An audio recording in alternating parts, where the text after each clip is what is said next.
brother and sister, Holy Thursday shows very clearly that as Jesus approaches the end of his earthly life, he performed some of his most meaningful and memorable acts that he would ask his disciple to repeat in his memory.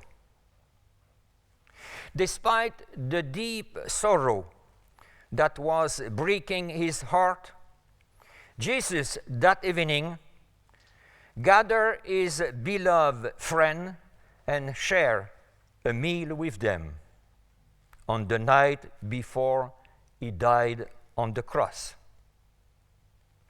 During that most blessed evening, the unblemished Lamb of God gave his body and blood to those who have believed and follow him.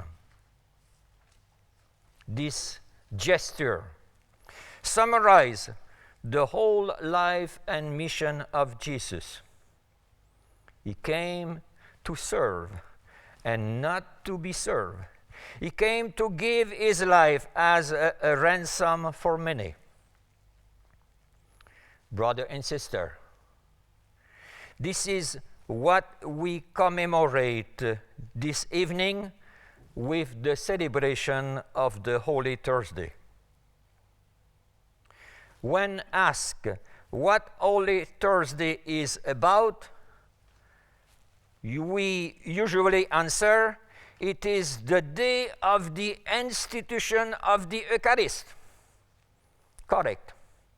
But did you realize that the gospel we use to read on Holy Thursday does not say a word about it? Right.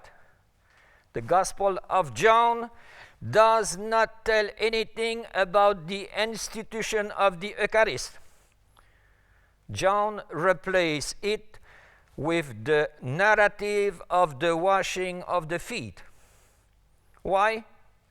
First of all, because when John wrote his Gospel, the institution of the Eucharist has already been described 3 times by the evangelists Mark, Matthew, and Luke. So it was not necessary to recall it again. But it was more necessary for John's community to emphasize that on this evening, Jesus gave a beautiful example to his disciple that we Christians have to learn from him. Means to wash one another's feet. So we have to imitate him in order to make his love and his service visible to the people of our time.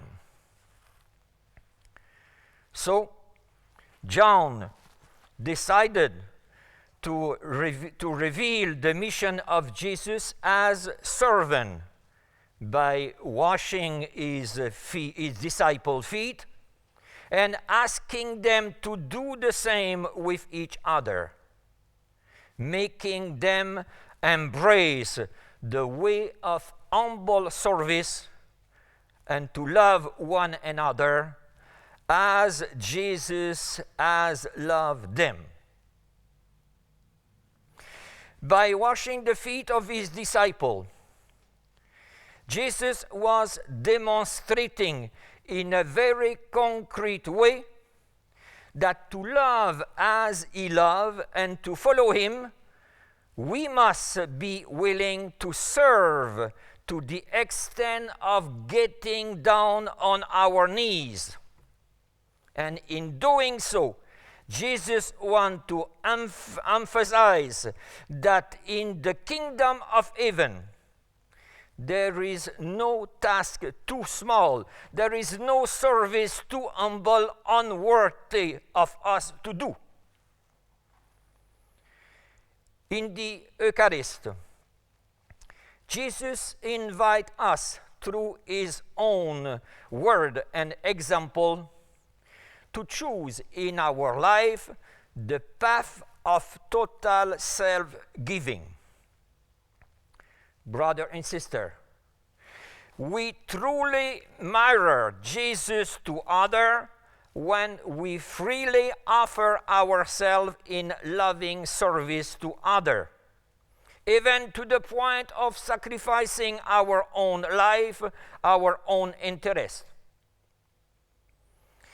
It would be difficult for people to see Jesus in us if they are hurt by our selfishness, if they are scandalized by our greediness. John, in his Gospel, reminds us that the Eucharist was not given to us to stand on its own. Sure, we cannot deny that the Eucharist is magnificent. Through it, God united himself with us and us with God, who share his love with us. But this love has to be shared with others. By getting down and washing our neighbor's feet, and by serving them in their needs. This is what will make us real Christian like Christ. This is the message Jesus left to his disciple on that evening.